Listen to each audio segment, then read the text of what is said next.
დამარცხებული და განადგურებული საქართველო დაემსგავსა ქეციანს, დაღრეჯილს, დაშინებულ და კბილებ ალესილ მგელს. ქართველებს გულში ჩირქი ჩაუღუბდათ და სულში ხანძარი მოედოთ. ვის უნდა აეღწერა საბჭოთა რუსეთის და ბოროტ მოქმედი გამყიდველი ქართველებისგან დამარცხებული საქართველო ასე ზუსტად თუ არა მიხეილ ჯავახიშვილს. კიდევ ერთი საინტერესო და ჩემის აზრით მეტად თანამედროვე ჩანაწერი მისი უბის წიგნაკიდან. ორი მეგობარი, ბოლშევიკი და მენშევიკი 1920 წელს შეხვდნენ ერთ ოჯახში. მენშევიკმა ის არ დააპატიმრა. მეგობარმა და ნათესაობამ დასწლიეს სახელმწიფო. 1924 წელს ბოლშევიკმა შეიტყუა მენშევიკი და დააპატიმრა. სახელმწიფო მანქანას ყალიბი არ აქვს. იგი ხალხს ამსხრევს და ნაგლეჯებს აქეთ-იქით ხრის. საქართველო გაიტენა ქრივებით, ობლებით, ცრემლით და ვაებით. მიხეილ ჯავახიშვილი 1924.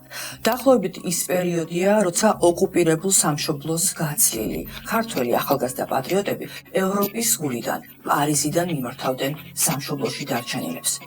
ჩრდილოეთიდან მოვარდნილი რუსული სტიქია ანადგურებს საქართველოს სუვერენობის ყოველგვარ ნასახს. კომსომოლას მიუგდეს საგინებლად ერის სინდისი, ეროვნული კულტურის კერა ქართული უნივერსიტეტიც. რუსული მეთოდებით გაანადგურეს ერის სახალხო მეურნეობა.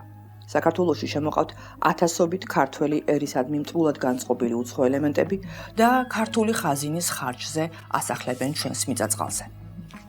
რუსული ნაჯახით მოსჩეხეს საქართველოს მისი მიწა-წყლის მეოთხედი და მით იყიდეს ოსმალეთის მეგობრობა. საქართველოს საკუთრებად ცნობილი ტერიტორიაც კი ხელოვნურად რამდენიმე ავტონომიურ რესპუბლიკად დაანაწილეს. სულ რაღაც 5 წელში ნოე ჟორდანია სამშობლოდან შორს წერდა. წინათ დამპყრობელთა ნიაღვარი გადაივლიდა. ქვეყანა ისევ გამოიღვიძებდა და თავისუფლების ყვავილები გაიშლებოდა.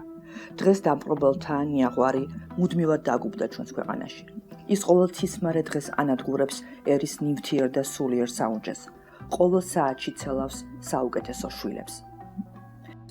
საბჭოთა რუსული ოკუპაცია იყო და არის საქართველოს ისტორიაში ყველაზე ბნელი, ყველაზე საშინელი თავი. მოუყვეთ სულ თავიდან, როგორ აწითლებდნენ ჩვენ სამშობლოს, ძალმომრეობით და ტყუილით თითქოს დამოუკიდებლობას არაფერი ემუქრებოდა. ესა 1921 წლის 25 თებერვალს სერგო ორჯონიკიძის მიერ ბაქოდან ლენინსა და სტალინისთვის გაგზავნილი დეპეშის ასლი. სიხარულით წერდათ, რომ თბილისის თავზე წითელი დროშა ფრიალებდა. ამ ნაძირლის ძეგლი თბილისში დიდხანს იდგა. საბჭოთა კავშირის მიწურულს იმდენი წითელი საღებავი კვერცხი და პომიდორი დაუშინეს, დიდ ნაგვის უღნად იქცა. საბჭოთა რუსეთის მიერ საქართველოს დაპყრობას საერთაშორისო საზოგადოება უარყოფითად შეხვდა. ქვეყნიდან გახიზნულ მთავრობას გამოეკომაგნენ ევროპის მეორე ინტერნაციონალის პარტიები, სოციალისტური პრესა. უკვე ამასთან დაკავშირებით 1921 წლის 18 აპრილს ლენინი წერდა სერგო ორჯონიკიძეს. მე ხელთ მაქვს ამ წერილის ასლი. ჩვენს წინააღმდეგ საზღვარგარეთ გააფთრებულ აგიტაციას ეწევიან საქართველოს გასაბჭოებასთან დაკავშირებით. საჭიროა საქართველოს რეოკომმა დაიწყოს სერიოზული კონტრაგიტაცია, რომელშიც უნდა აღინიშნოს რუსეთის შვიდობის მყოფელი როლი. მეორე, საქართველოს მუშებისა და გლეხების აქტიური როლი მთავრობის დამხობაში.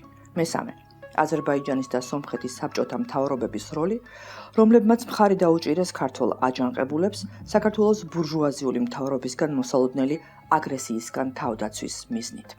სარკისებური პროპაგანდის კლასიკურ გეგმას აყალიბებდა ამ წერილში ლენინი. საერთაშორისო საზოგადოების თვალში მსხვერპლი უნდა გამოეჩინათ დამნაშავედ, ხოლო სუვერენულ ქვეყანაში რუსეთის არმიის შემოჭრა უნდა შეეფუთა ტყუილით, თითქოს დემოკრატიული მთავრობა აჯანყებულმა შრომელებმა დაამხეს და არა უცხო ქვეყნის არმია. ნოე ჟორდანიას პირად ჩანაწერებში ივაგენი მის წერილს გაზეთ ფორვარდის რედაქციისადმი, რომელშიც ზუსტი მონაცემებია მოყვანილი. საქართველოს პირველი რესპუბლიკის დამხობაში მონაწილეობდა საბჭოთა რუსეთის არმიის მე-18, მე-20, 22, 32 ქვეითი დივიზიები, მე-11 არმია, მე-9, 31, 33, 34 ქვეითი დივიზიები, მატროსების პოლკი, მე-12 და მე-18 ცხენოსანთა დივიზიები, ყაზახთა დივიზია, ცხენოსანთა რაზმები, განსაკუთრებული დანიშნულების და სხვა სამხედრო ნაწილები ტანკებით და артиლერიით. ქართველი კომუნისტები ამ ჯარში არ ერიდნენ. ისინი ოკუპანტებს წინ გამოუძღდნენ მას შემდეგ, რაც ქვეყანაში ვერ იპოვეს ძალა, რომელიც აჯანყების ორგანიზებას შეძლებდა. ნახეთ, რას წერდა რევოლუციური კომიტეტის თავმჯდომარე ფილიპე მახარაძე მოსკოვში გაგზავნილ შეტყობინებაში საქართველოს ძალით გასაბჭოებიდან მიათე თვეს. საბჭოთა რეჟიმის დამყარებისას აქ არ მოიძებნებოდა პარტიის არც ერთი წევრი, იგულისხმება კომუნისტური პარტია, რომელიც საქმიანობის ორგანიზებას შეძლებდა. ამიტომ ეს დავალება უმეტესად კრიმინალურმა ელემენტებმა შეასრულეს. მიუყვეთ ამ ანგარიშს, დათარიღებულია 1921 წლის 6 დეკემბრით. ტექსტი მოყვანილია კომუნისტური აგრესიის შესახებ საგანგებო კომიტეტის ანგარიშში, რომელიც 1954 წელს წარედგინა შეერთებული შტატების წარმომადგენელთა პალატას. ფილიპე მახარაძე თავის მოსკოველ ხელმძღვანელებს წერდა. ვაცხადებდით, რომ საბჭოთა რუსეთი არ აპირებდა საქართველოსთვის დამოუკიდებლობის წართმევას და წითელი არმია მხოლოდ იმისთვის შემოვიდა, რომ შრომელთა მასები გაენთავისუფლებინა. ნათლად უნდა გვეჩვენებინა, რომ ჩვენი პოზიციაც დამოუკიდებლობაზე დავაფუძნეთ, მაგრამ მხოლოდ სიტყვიერად. ჩვენ ამგვარი მიზანი საერთოდ არ გვამოძრავებდა. ვაცხადებდით, რომ დამოუკიდებელი საქართველოსთვის ვიღწოდით, მაშინ როცა თანმიმდევრულ ნაბიჯებს ვდგამდით ამ პირობის დასარღვევად. გასაბჭოება მოსახლეობის და სახელმწიფოს უმოწყალო ძარცვით დაიწყო. რუსეთის დამშეული ჯარი შეესია ჩვენ სოფლებს და ქალაქებს. 1921 წლის თებერვლის ის საზარელი დღეები დეტალურად აღწერა ვლასამ გელაძემ ემიგრაციაში გამოცემულ თავის მოგონებებში. ის იყო საქართველოს პირველი რესპუბლიკის დამფუძნებელი კრების წევრი და საკმაოდ საინტერესო ბიოგრაფიის პიროვნება. ბევრი მნიშვნელოვანი ცნობა შემოგვინახა. რუს ჯარისკაცებს ოჯახებიდან გამჰქონდათ ავეჯი და ძვირფასეულობა. საავადმყოფოებიდან სამედიცინო მოწყობილობები, აფთიაქებიდან ყოველგვარი წამალი. ნაძართვს თბილისის სადგურზე ეზიდებოდნენ და რუსეთში აგზავნიდნენ. რკინიგზის სახელოსნოდან გაიტანეს სახარატო დაზგები, სტამბებიდან აურაცხელი ქაღალდი. წაიღეს თბილისის ტრამვაის საუცხოო ვაგონებიც. სარდაფებიდან გაიტაცეს სანოვაგე. ნაძართვით სავსე მატარებელს დააწერეს ქართველი პროლეტარიატისგან რუსეთის პროლეტარიატს და მის ბელადს ვლადიმირ ლენინს. ასეთ უმძიმეს პერიოდში საქართველოში ავსტრიიდან ჩამოსულა გაზეთ Arbeiter Zeitung-ის რედაქტორი ჟულიუს ბრაუნტალი და შემდეგ უკან სამშობლოში დაბრუნებულს საქართველოში ნანახზე დაუწერია გაპარტახება, გაბერანება, სულის შემძვრელი გაპარტახება. ბრაუნტალის ეს ჩანაწერი შემონახულია კონსტანტინე კანდელაკის აი ამ წიგნში. ის იყო პირველი რესპუბლიკის ფინანსთა, მრეწველობის და ვაჭრობის მინისტრი. ახლად ოკუპირებულ საქართველოში ჩამოსულა კიდევ ერთი ევროპელი სტუმარი, კერძოდ ბელგიელ მუშათა კლასის წარმომადგენელი ვიქტორ სერვი და ძალიან საინტერესო დაუღწევია შემდეგ ბათუმში ნანახი. ქალაქს სამხედრო რეჟიმი მართავს. ყველა საზოგადოებრივ შენობაში ჯარი იცავს. დიდია დაკავებულ ადამიანთა რაოდენობა, რამაც შექმნა კერძო სახლების ციხეებად გამოყენების აუცილებლობა. ბათუმში რესტორნებში ძირითადად რუსი ოფიცრები, ვაჭრები და ოფიციალური პირები ჩანან. წერდა ბელგიელი სტუმარი და დასცენდა, მაგრამ ყველას, მთელ ქართულ საზოგადოებას, რუსული ტირანიის დაუოკებელი სიძულვილი აქვს. არ იქნება გასაკვირი, თუ საქართველო, რომელიც თავისი არსით ღრმად დემოკრატიული სახელმწიფოა, გადაწყვეტს ჩაგვრელი აგრესორის განდევნას. ამას წერდა ევროპელი სტუმარი საქართველოში ნანახზე 1921 წელს. საქართველოს არ დაუჩოქია, ის თავისუფლებას კარგავდა ბრძოლით შინ და გარეთ. შინ იბრძოდა ხალხი, გარეთ დევნილი ხელისუფლება. 14 აგვისტო 1921. საფრანგეთში საქართველოს პირველი რესპუბლიკის საელჩოს პირველი მდივანი ატყობინებს მთავრობას. უკვე პოლიტიკურ ემიგრაციაში მყოფს ელჩის აკაკი ჩხენკელის მიერ დასმული საკითხების შესახებ. მიიღეთ ყოველივე ზომები, რომ სადაც კი დაისმება საკითხი რუსეთის დღევანდელ მდგომარეობის შესახებ, კერძო ორგანიზაცია იქნება ის თუ სახელმწიფო, შეხვიდეთ და დააყენოთ საქართველოს დახმარების საკითხი.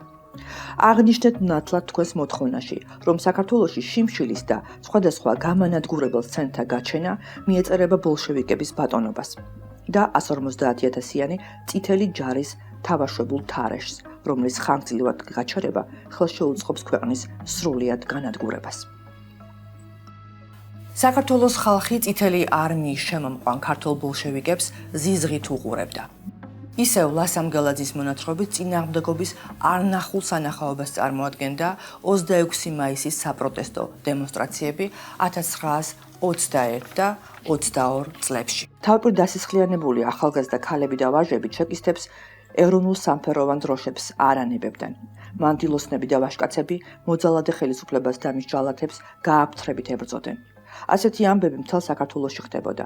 მეტად სისხლიანი შეიქმნა ის ბათუმში 1922 წლის თებერვალში დაპყრობის წლისთავზე დემონსტრაციის დროს, სადაც სკოლის შეგირდები დასისხლიანებულები იბრძოდნენ. ახლა ვნახოთ ამ ამბავზე რა დეზინფორმაციას ართმევდა ბოლშევიკური პრესა, გაზეთი კომუნისტი. ის რაც ხდებოდა ამ დღეებში უმწეოც და მანიფესტაციებისა, რომელშიც მონაწილეობდნენ ისტერიული ქალები და ახალგაზრდები. ნაცნობი ცინიზმია, ისევ როგორც კიდევ ერთი ამბავი. ახლად ოკუპირებულ საქართველოში 26 მაისს რევოლუციურმა კომიტეტმა გამოსცა დადგენილება ფართო ამნისტიის შესახებ. და ეს ამნისტია ეხებოდა მე-11 არმიის წარმომადგენლებსაც, რომლებსაც ჰქონდათ ჩადენილი მძიმე დანაშაულები საქართველოს რესპუბლიკის ტერიტორიაზე. არადასწორად მე-11 არმიამ ააოხრა და გაძარცვა მაშინ თბილისი. ამ დადგენილებას ამნისტიის შესახებ 1921 წლის 26 მაისის დადგენილებას ხელს ფილიპე მახარაძე აწერს. გავიდა მთელი 90 წელი, 2012 წელს დამოუკიდებელ საქართველოში დემოკრატიულ არჩევნებში გამარჯვებულმა ძალამ ხელისუფლებაში მოსვლისთანავე მიიღო გადაწყვეტილება რუსეთის ჯაშუშებისთვის მიენიჭებინა პოლიტპატიმრების სტატუსი და ასე გამოიშვა ისინი ციხიდან. ეს ალბათ არ მოხდებოდა საბჭოთა ოკუპაცია და საბჭოთა წარსული უფრო სერიოზულად რომ შეგვეფასებინა. ისევ საგანგებო კომიტეტის სპეციალური ანგარიში კომუნისტური აგრესიის შესახებ 1954 წელი. რუსეთმა საქართველოს დამოუკიდებლობა შემდეგი მიზეზების გამო წაართვა. საქართველოს სტრატეგიული მდებარეობის განსაკუთრებული მნიშვნელობის და ეკონომიკური სიმდიდრის გამო. იმ ფაქტთან შეუგუებლობის გამო მათ საზღვართან იარსება ნამდვილ დემოკრატიულ დამოუკიდებელ სახელმწიფოს, რომელსაც როგორც მაგნიტს შეეძლო კავკასიის სხვა ხალხების მიზიდვა. რუსეთის იმპერიალისტური პოლიტიკის გამო და საქართველოსადმი სტალინის პირადი სიძულვილის გამო. 1921 წლის 7 ივლისს ქართველმა ბოლშევიკებმა სტალინს თბილისში ნაძალადევის თეატრში საზეიმო შეხვედრა გაუმართეს. ამ ამბავზე საინტერესო ცნობები შემოგვინახა იოსებ ირემაშვილმა თავის წიგნში სტალინი და საქართველოს ტრაგედია. ირემაშვილი სტალინის სიყრმის მეგობარი და თანამებრძოლი იყო. მერე მათი გზები გაიყო, როგორც გაიყო რუსი ბოლშევიკების და ქართველი სოციალ-დემოკრატების გზები. აი რას წერდა ნაძალადევის შეხვედრაზე. დარბაზი გადაჭედილი იყო. სტალინის სცენაზე გამოჩენამ მღელვარება გამოიწვია. მოღალატე, კვლელო, ისმოდა ხალხის შეძახილები. სოციალისტი და სათათბიროს ყოფილი დეპუტატი ისიდორე რამიშვილი სპონტანურად ადგილიდან წამოიჭრა და სტალინს მის მიერ ჩადენილი დანაშაულები შეახსენა. ხალხი რამიშვილს ტარში უკრავდა. შემდეგ სტალინის მხილება მუშათა ლიდერმა დგებუაძემ განაგრძო. სტალინი იძულებული იყო ჩუმად მდგარიყო და ეს ყველაფერი ესმინა. როცა ჩეკისტები შეეცადნენ მისთვის სიტყვის გაგრძელების საშუალება ისევ შეექმნათ, ხალხი ადგილიდან წამოიჭრა და საქართველოს თავისუფლების ჰიმნის მღერა დაიწყო. იმ ღამეს ჩეკისტებმა თბილისში 100-ზე მეტი სოციალ-დემოკრატი დააპატიმრეს. მათ შორის, რა თქმა უნდა, ისიდორე რამიშვილიც. კიდევ ერთი საინტერესო დეტალი, თავის მოგონებებში იოსებ ირემაშვილი ხას უსვამს, რომ 1920 წლის მაისში სტალინი კატეგორიული წინააღმდეგი იყო საქართველოსთან საზავო შეთანხმების გაფორმების. ის არ დაუშვებდა თავისი ქვეყნის რუსეთისგან გამოყოფას. რუსეთში ბატონობა თუ კი საქართველო მის ძალაუფლებას არ დაემორჩილებოდა, მისთვის არაფერს ნიშნავდა. პატიმოყვარეობა საქართველოს დაპყრობისკენ უბიძგებდა. ირემაშვილის წიგნის მიხედვით, რაც ძალიან მნიშვნელოვანი წყაროა, საქართველოს დემოკრატიული რესპუბლიკის განადგურების საქმეში სტალინის ყველაზე სანდო მოკავშირეები იყვნენ სერგო ორჯონიკიძე და ფილიპე მახარაძე. 1922-24 წლებში საქართველოს კომპარტიის ცენტრალური კომიტეტის მდივანი ბესარიონ ლომინაძე იხსენებდა ლევ ტროცკის მონათხრობს საქართველოში სტალინის მიზნებზე. 1922 წელს სტალინი მეუბნებოდა, საჭიროა საქართველოს გადახვნა სიგრძესა და სიგანეზე, რათა აღმოიფროს მენშევიკების გავლენა. ასეც ქნეს, საქართველოს რასაც ქვია გადახნეს სიგრძეზე და სიგანეზე. მაგრამ თავიდან, სანამ ტერორით წინააღმდეგობას გასტეხდნენ, ქართველი ბოლშევიკები თამაშობდნენ, თვალთმაქცობდნენ. 1921-ში მათ 26 მაისიც კი აღნიშნეს. მოუწყვიათ სეირნობა, კარნავალი, გაუჟღერებიათ ინტერნაციონალიც და დიდებაც. ჩაუტარებიათ ჯერ ქართული წითელი ლაშქარი, მერე რუსეთის წითელი ლაშქრის ნაწილი. ტრიბუნაზე გამოსვლა ქართულ ბოლშევიკებს უთუეგრძელებიათ საბჭოთა რუსეთი. მერე გრდემლზე ჩაქუჩის სამჯერ დაკვრით დაუდიათ ფიცი დამოუკიდებელი, თავისუფალი, სოციალისტური საქართველოს ერთგულებაზე. შემდეგ 26 მაისებზე ბოლშევიკური პრესა დაწერს. ძირს 26 მაისი. საქართველოს განთავისუფლების დღე 25 თებერვალია. ასე ჩაიწერება ისტორიის სახელმძღვანელოებში. ყველაფერი დალაგდება უყუყმა. საქართველოს დამოუკიდებელი დემოკრატიული რესპუბლიკის ხსოვნას გააქრობს ტერორი და სიცრუის პროპაგანდა. აბსოლუტურად ყველაფერი გაყალბდება და ამ სიყალბეში გაიზრდება თაობები.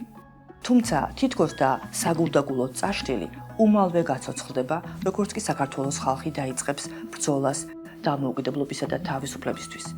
იმდენად გაცოცხლდება, რომ საქართველოს საბჭოთა რესპუბლიკის ხელმძღვანელობა 1989 წლის აპრილის გრანდიოზული საპროტესტო გამოსვლების, 9 აპრილის სადამსჯელო ოპერაციის და მასზე ხალხის რეაქციის ფონზე საჭირო ჩათვლის შექმნას კომისია 1921 წლის თებერვლის მოვლენებზე და შემდეგ ამ კომისიის დასკვნის საფუძველზე მიიღებს ასეთ დადგენილებას. 1921 წლის თებერვალში საქართველოში საბჭოთა ჯარების შემოსვლა და რესპუბლიკის ტერიტორიის დაკავება წარმოადგენდა სამხედრო ჩარევას, ინტერვენციას და ოკუპაციას. ეს მოხდა 1990 წლის 9 მარტს. იმ დროს კომუნისტური პარტიაც კი იძულებული გახდა გაეთვალისწინებინა ეროვნულ-განმათავისუფლებელი მოძრაობის მოთხოვნები და ბოლოს ეღიარებინა სიმართლე საბჭოთა რუსული ოკუპაციის შესახებ. საქართველოს ღირსია თავისუფლების.